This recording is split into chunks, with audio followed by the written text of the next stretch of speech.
하나님을 향한 아름다운 고백 시편 78편 54절부터 64절까지 시편 78편의 여섯 번째 시간, 국률하신 하나님을 향한 기도가 되겠습니다.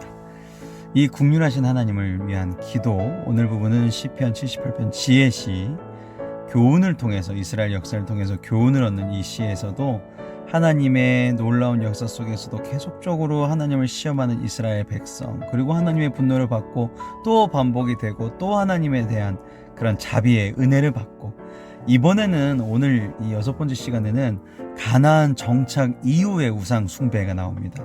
그래서 하나님의 은혜로 가나안을 정착했는데 다시금 이스라엘이 하나님을 배반하고 여호와의 진노와 징계를 받는 그 장면이 나오는 국률하신 하나님을 향한 기도 시작하시도록 하겠습니다.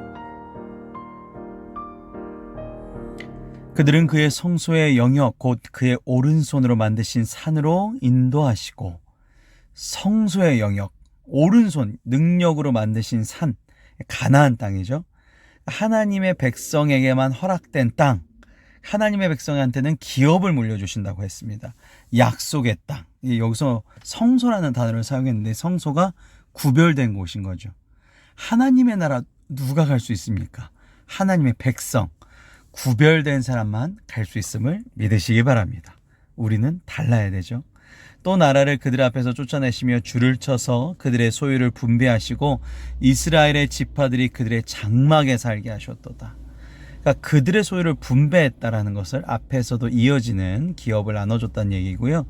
가나안 그 정착민들은 거인들도 있었고요. 아주 견고한 성을 갖춘 대적들, 이스라엘 대적들이 있었는데, 이스라엘 백성들은 전투 무슨 훈련조차 받지 못했는데도 불구하고 그 이스라엘 백성들이 이겼다라는 것이죠. 하나님의 바로 선택, 하나님의 택하신 백성이기 때문에 그렇다는 것입니다. 그런데 이렇게 하나님의 은혜로 가나안을 정착했는데 58절까지는 이스라엘의 하나님을 배반하는 내용이 나옵니다. 56절, 그러나 그들은 지존하신 하나님을 시험하고 반항하여 그의 명령을 지키지 아니하며. 이 56절이 오늘 78편 41절과도 비슷한데요. 출애굽을 했던 첫 번째 세대는 하나님을 시험하다가 가나안 공기도 못 맡아보고 광야에서 죽었다라는 것이죠.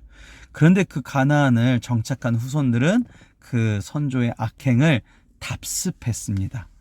그들의 조상들과 같이 배반하고 라고 나오죠. 57절에 거짓을 행하여 속이는 활같이 빗나가서, 속이는 활이라는 것은 구부러진 화살이란 것 같은 말인데요. 화살이 구부러져 있으면 바른 방향으로 갈 수가 없습니다. 하나님의 길을 벗어나서는 올바른 길로 절대 갈 수 없다는 것이죠. 구부러져 있기 때문에 그렇습니다.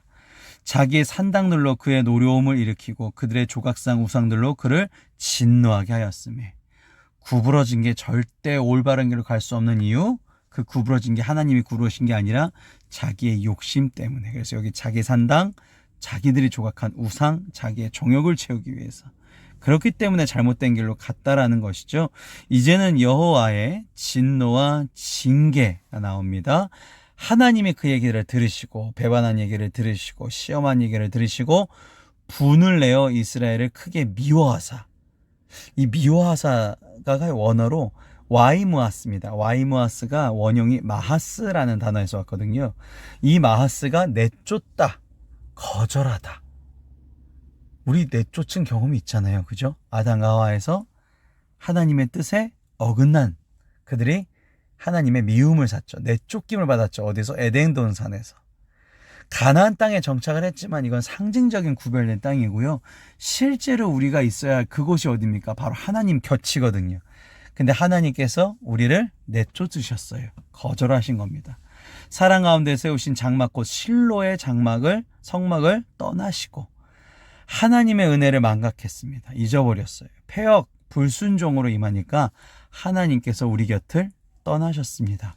그가 그의 능력으로 포로에게 넘겨주시며, 그러니까 어떻게 되죠? 그 다음부터는 우리를 막아주실 분이 안 계시네요. 블레셋 전쟁에서 언약궤를 빼앗기게 됩니다. 그래서 그 예로 그의 능력을 포로에 넘겨줬다라는 얘기를 쓰죠.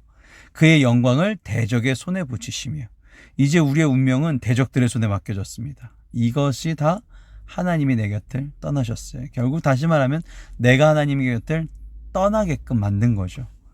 내가 떠난 거죠. 이스라엘을 징계하기 위해서 하나님께서 거리를 두셨다. 그가 그와 소유되음에 분내사 그의 백성을 칼에 넘기셨으니 라고 나옵니다. 이스라엘들의 이제 운명이 이방인들의 칼의 운명을 좌우게 된 것, 하나님의 보호하심, 돌보심을 그들에게서 떠났기 때문이다. 그런 결과론적으로 그들의 청년은 불에 살라지고 청년들이 전쟁에서 다 죽었어요. 그러니까 그들의 처녀들은 혼인 노래를 들을 수 없었으며 남자가 없으니까 결혼할 수가 없습니다. 결혼한다라는 것은 축복, 평안, 미래의 소망의 혼인 노래가 더 이상 이스라엘에서 나오지 않았다. 그들의 제사장들은 칼에 엎드려지고 이 그들의 제사장인 것은 이 당시에 지도자들이 제사장이었는데 홈리와 비느하스가 전쟁터에서 죽고요. 실제로 제사장들. 그리고 엘리 제사장이 홈리와 비느하스가 죽었던 얘기를 듣고 의자에서 넘어져서 목이 부러져서 죽습니다. 이 64절은 그걸 이제 뜻하는 거죠. 그들의 제사장에서 이게 그 언약궤가 빼앗긴 시대가 엘리 제사장 시대였기 때문에 이 제사장들이 다 칼에 엎드려지고, 그러니까 지도자들도 죽음을 이기지 못했고 그들의 과부들은 애곡도 하지 못하였도다. 과부들이란 뜻은 이제 그 당시에 가장 약자들을 뜻했는데 이 사람들은 너무 슬퍼서 울 기력도 없는 상태가 되었다.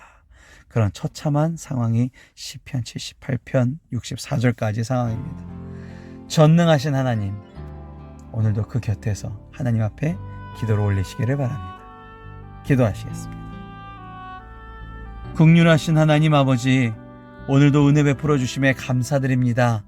주님의 은혜로 인하여 제가 숨쉬고 경험하며 살아갑니다.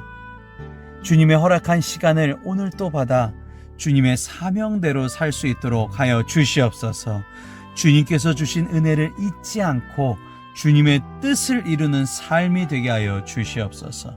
주님께서 불쌍한 저를 돌보신 같이 저도 사회적 약자들에게 관심을 기울이며 돕고 중보할 수 있도록 하여 주시옵소서.